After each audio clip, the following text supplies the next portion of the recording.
سمجھ لیں کام کم کرواتے تو ایک بندے نے ہمارے محلے میں ایک بندے کو دروازے کے پیسے دیے. بعد میں مجھے کہنے لگا یار ہے نا پیسے کھا گئی بندہ. کیوں؟ کہنا میں دروازے کے پیسے تیرے کھا گئے. میں کہ پیسے اے نہیں کھا سکتا ہے, میں گارنٹی دینا, میں ان جاننا بڑے اچھے طریقے سے, پیسہ نہیں کھائے گا. حالیہ نے دروازہ نہیں بنایا گا لیکن پیسہ نہیں کھائے گا. تو میں جاننا سا کہ بھئی بندہ چور نہیں ہے گا, اتنے لائے گا ضرور لیکن کسی وجہ نہ. تو میں انہوں جا کے میں کہا لائن کہندے یار آیا وجہ سے میں انہوں نہیں میں کیا میں وہ پٹھ پیچھے دی گارنٹی دیتی کہ نہیں یار بندہ ہو جائے نہیں گا, کیونکہ میں جانتا ہوں اس کو.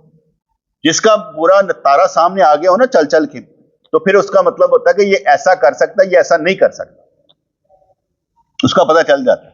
لیکن ہر بات کی گارنٹی نہیں دی جا سکتی, ہر بات کی گارنٹی نہیں دی جا سکتی کیونکہ ہمیں معلوم نہیں ہوتا. اور ظاہر پر اطلاق کرنا چاہیے, باطن نہیں پڑھنا چاہیے. باطن میں بڑی خطائیں ہیں, باطن پڑھنے میں بندے مار کھا جاتے ہیں. کیسے؟ جیسے آپ اپنے خیالات کو نیگیٹو اور پازیٹیو میں فرق کرنے کے میں مار کھا جاتے ہیں.